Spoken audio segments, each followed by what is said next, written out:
It would have been funny if it were not tragic, indeed cruel. Spare a thought tonight for the family of Officer Kabiru, the Kenyan policeman who went missing in Haiti in March. That is 6 months ago. All the while, the family's hopes were kept alive through what now looks like a swapping of lack of information with misinformation, followed brutally by information. So was the family misled for 6 months? Well, if you trust Moses Kuria, then the government was misled for even longer, 2 years. The former cabinet secretary, who would know a thing or two about national secrets, says Meg Whitman, the former U.S. ambassador in Nairobi, was running the show here for 2 years. Haiti mission, the postmortem follows shortly.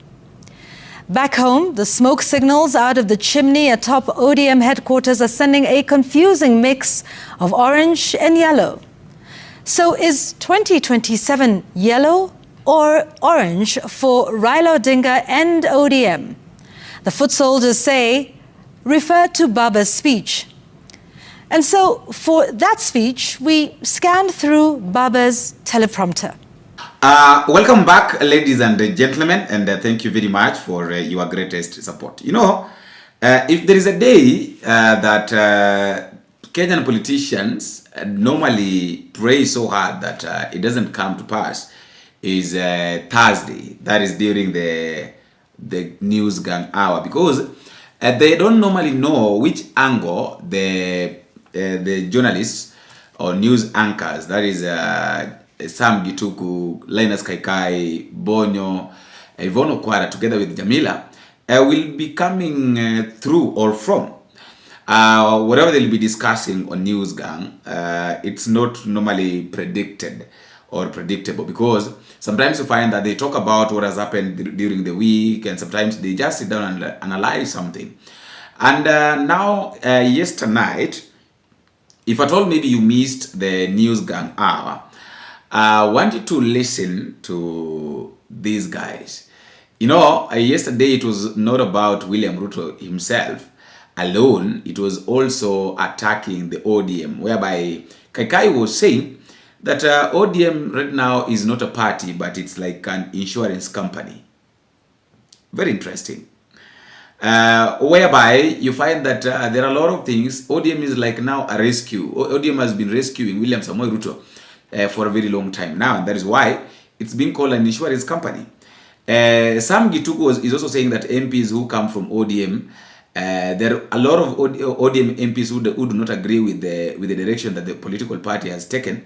Like in August 2022, UDA had a political backing of 38% in the population. Right now, it is about 60%. ODM has a population of 32% in the election month.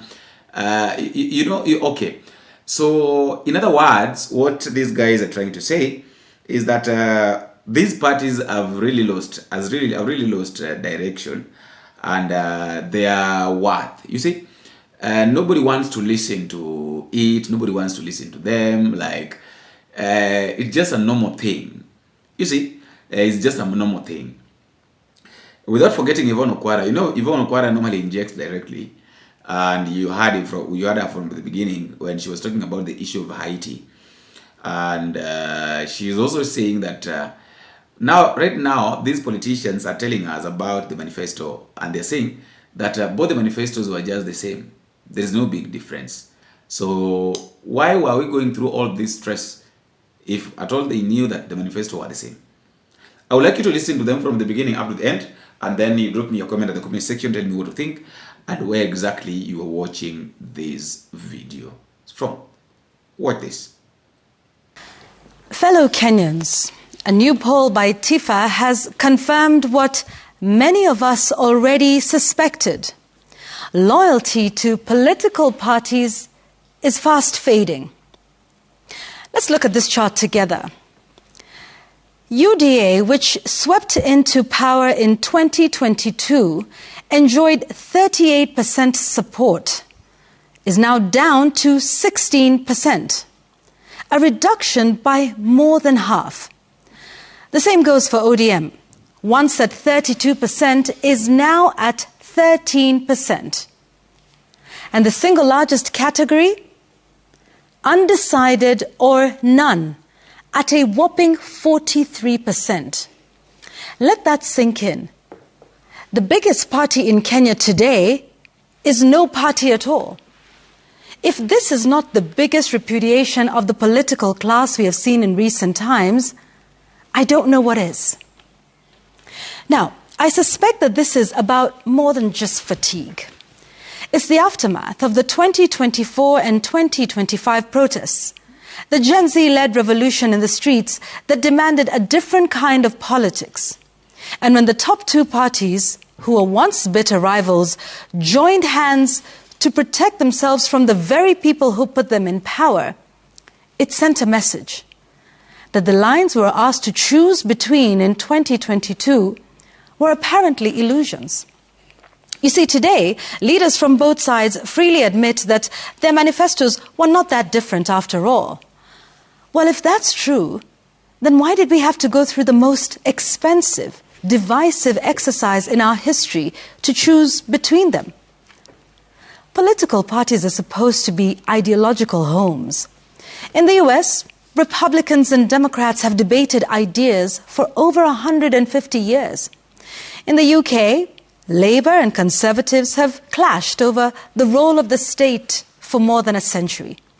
In Europe, Social Democrats, Liberals and Greens may form coalitions, but their core beliefs remain distinct. Here, our parties are not ideological homes. They're special purpose vehicles, built to get us to an election and discarded once the political cargo is delivered. And when they're done with one driver, they simply find another. And yet, we fund them. Yes, our taxes pay these parties millions of shillings every year through the political parties fund. Money that is supposed to build strong, enduring institutions. But what have we gotten in return? Cross-carpeting, broken promises, and endless coalition drama. This 43%, the new party of none, is a warning sign. It is a vote of no confidence in the entire political class. And it says, stop treating us as numbers, as tribes, as cargo. Give us ideas, give us values, give us something real to believe in. Because if we don't, we may just decide that your parties no longer deserve the funding or indeed our votes. My kicker tonight is addressed to every young Kenyan above the age of 18 and particularly the Gen Z. Here is my message. Get out on Monday and get registered as voters. The IEBC has just announced that the continuous registration of voters will resume on Monday, the 29th of this month. This is a very important window for every Kenyan of age that is yet to put their names in the list of voters. To the Gen Z specifically, this is your opportunity to acquire the most powerful weapon in the whole democratic universe, a voter's card. Alongside the national identity and maybe the Kenyan passport, a voter's card constitutes the most consequential possession of any citizen. A voter's card is the one true equalizer. It has exactly the same value for each citizen, regardless their status in society. A voter's card carries the same weighty value in the hands of a poor man as it does on the laps of the wealthy. An 18-year-old and an 89-year-old are equals when it comes to the voter's card. The president and the peasant become peers when holding their respective voter's cards.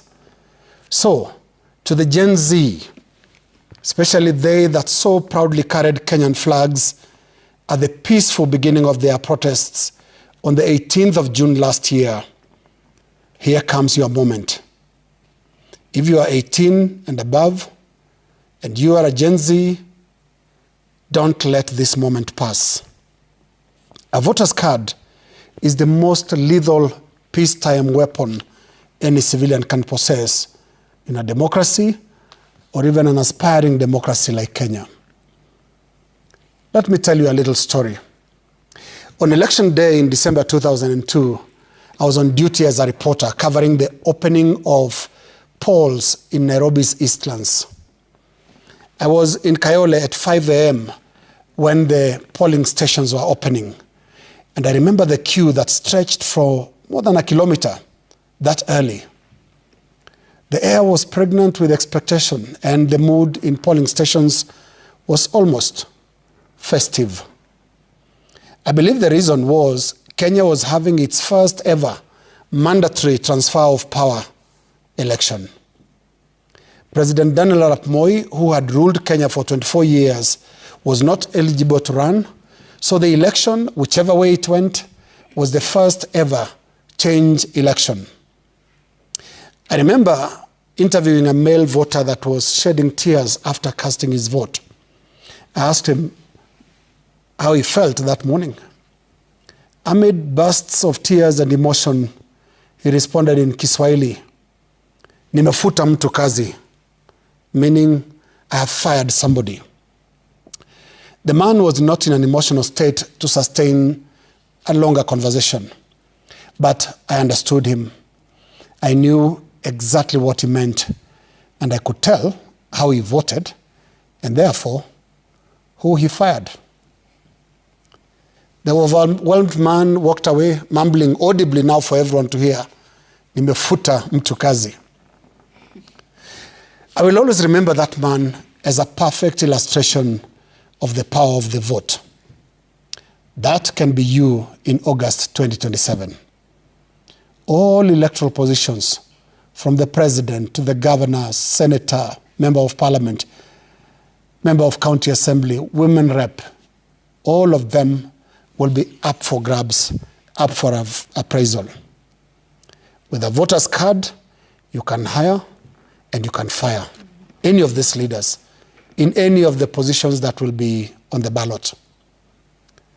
The voter's card is power. The voter's card is political power.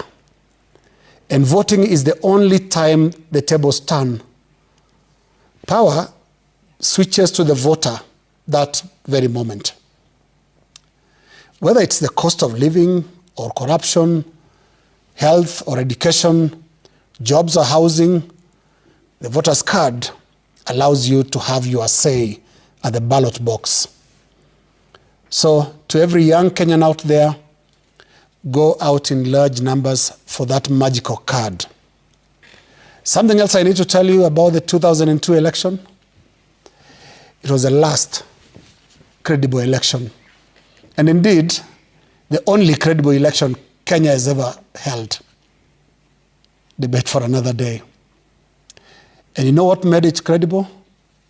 The overwhelming, unmistakable will, voice, and power of the voter. I remember the system-defying and rigging-busting atmosphere.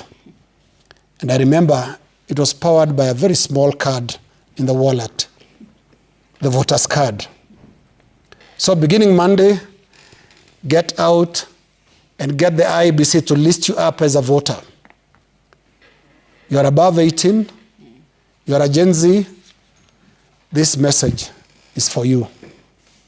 That's my kicker. Now, this week, in the ongoing series of Elimu Mashinani, Citizen TV hosted Ministry of Education officials and education stakeholders from Kilifi County. This was a moment to face the reality on the ground 62 years since independence. The reality that 72% of KCSE candidates of the year 2024 scored a D+ and below, a record 10% posting grade E, way higher than anywhere else in the country.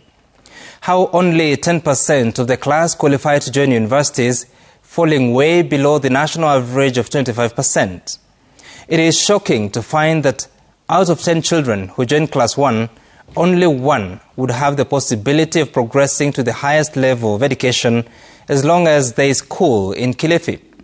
It is worse when you interpret the data that in every 10 learners who attend school in Kilifi, more than 7 have the unenviable possibility that they cannot directly progress their education to a reasonable skill-based academic program just because they are likely to score a D+ and below unless the circumstances change.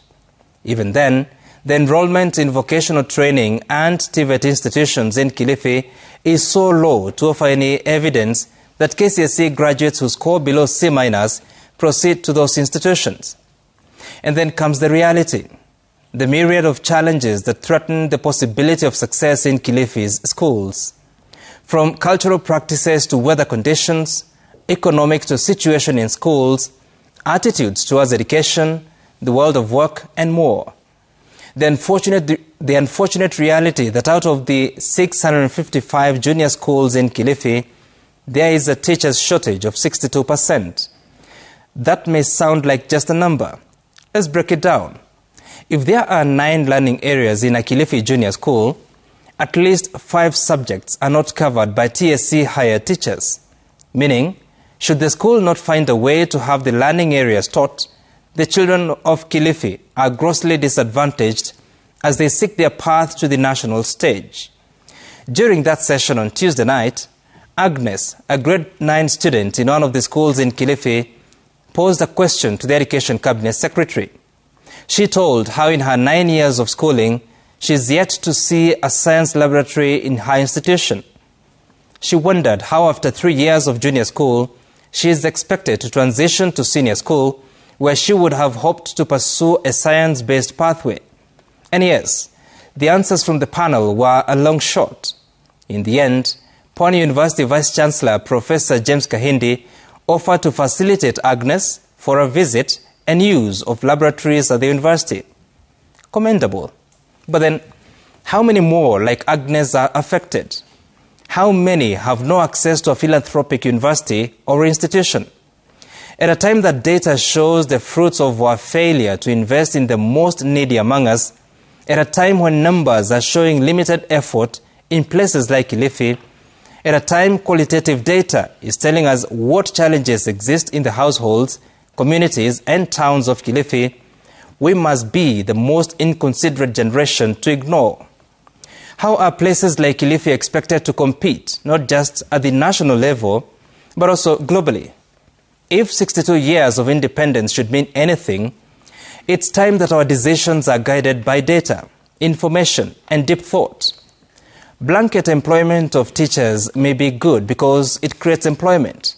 However, when such interventions are not responsive to the contextual realities as explained by Agnes, the parents, and the teachers of Kilifi, we will be shooting in the dark, in broad daylight.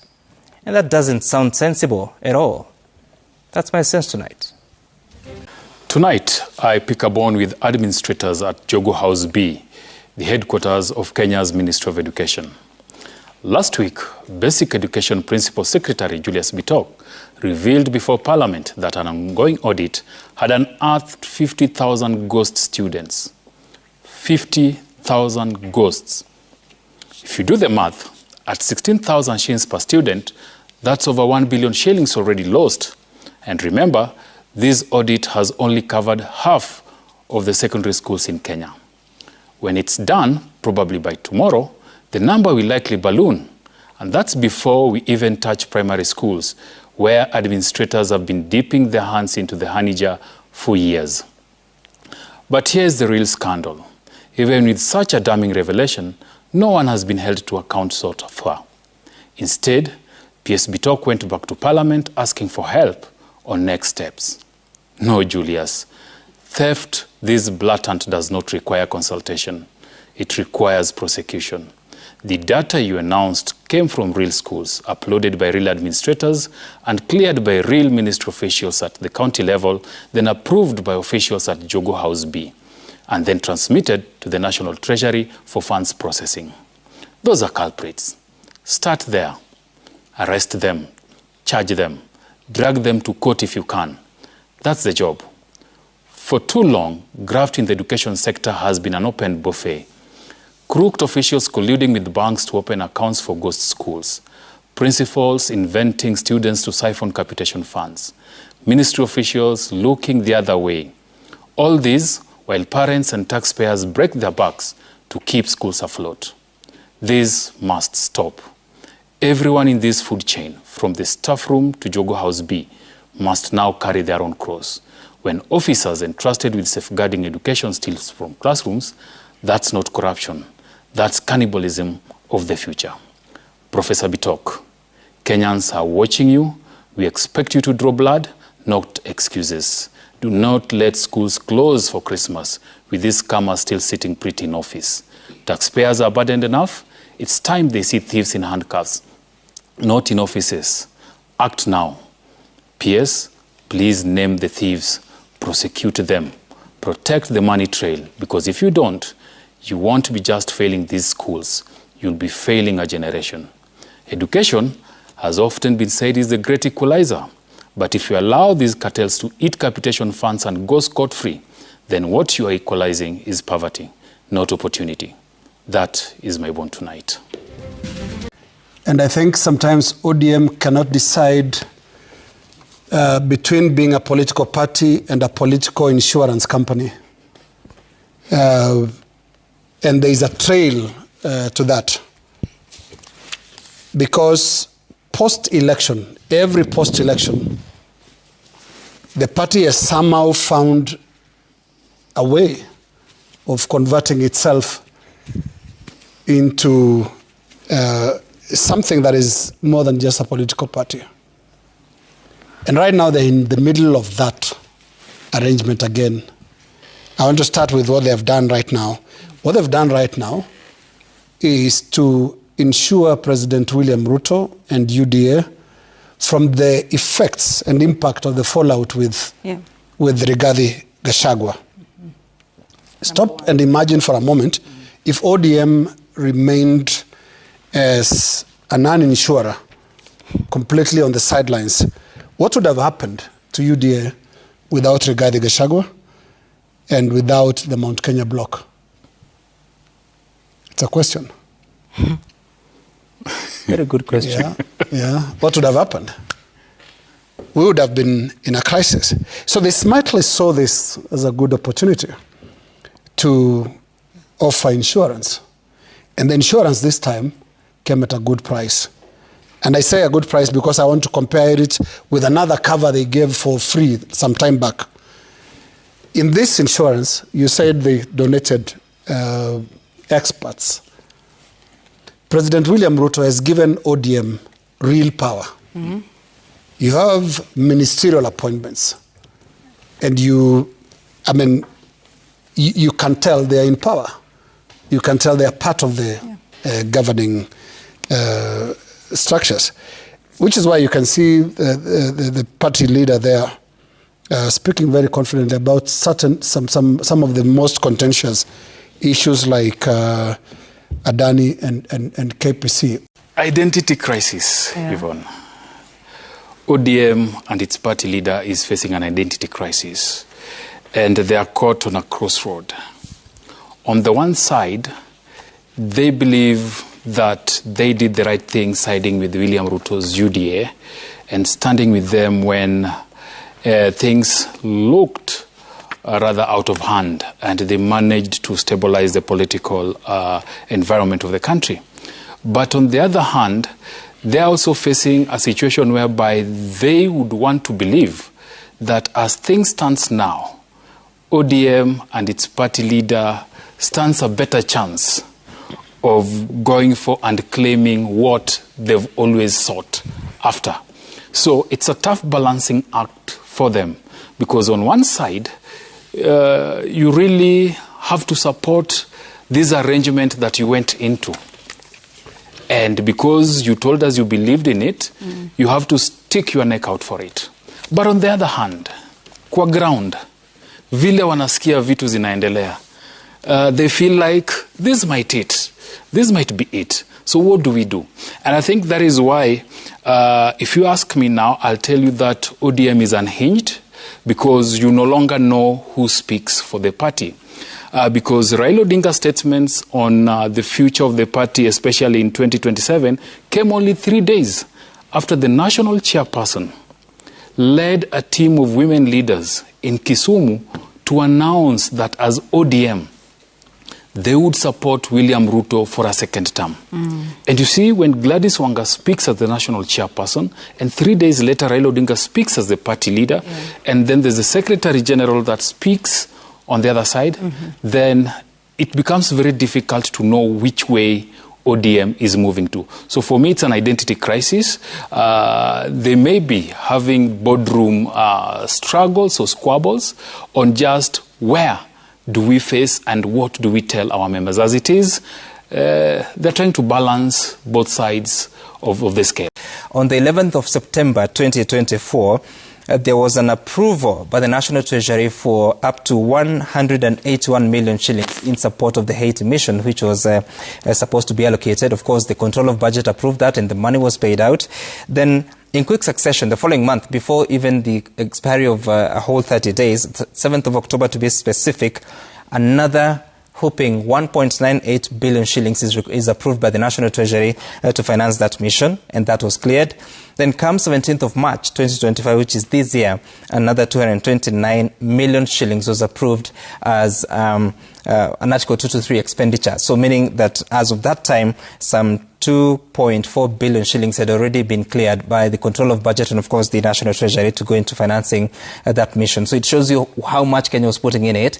Remember, the promise had been that Kenya is not putting any money in it. Yes. We are just deploying our officers. Right. There are certain member states of the UN that are going to help in this. Now, beyond that, the cost of the Haiti mission is beyond the officers, because after the Gen Z-driven or informed changes that came, you remember there was change of guard at the leadership of the National Police Service.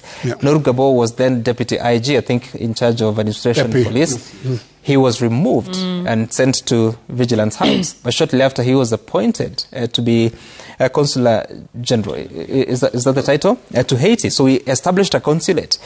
What was the cost of establishing that? 86.7 million shillings is the amount of money that has been allocated to finance the operations of that facility. And of course, establishing the office, buying furniture, paying employee emoluments rather. And that is a figure according to the budget of 2025-2026. You can see the cost implication that is coming with this particular decision by the government of Kenya, also to say what the president has been speaking about. But all through, even when you look at the different publications across the world, they are talking about a mission that needed more resources to the tune of $600 million US. If you have to convert that, it will give you 78 billion shillings every year. How much money is available? Even if you have to do the math that Meg Whitman is talking about, I mean, it's pretty low. Yeah. And at the same time, it was meant to be a mission of 2,500 officers. We only sent 1,000. And if you do the calculation, you find that the president is talking about 40%. I believe it's 40% of the personnel, because 1,000 out of 2,500 expected number, it gives you 40%. So then the other figures that you're finding is that the mission was supported. It received $113 million.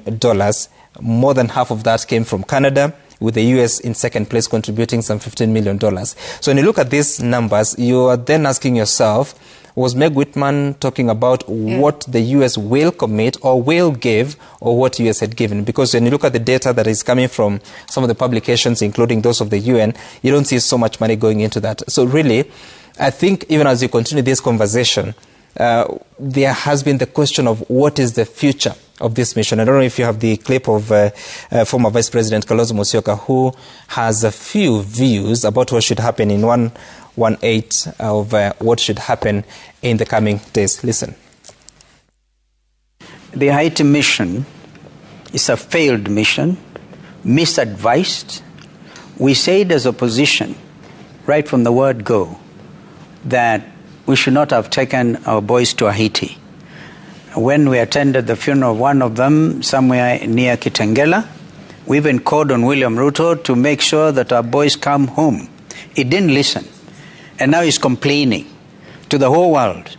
In fact, what you should do, because I'm a foreign relations practitioner, I just want you to just find out how many heads of state attended that William Ruto convened high segment on Haiti? You'll be amazed.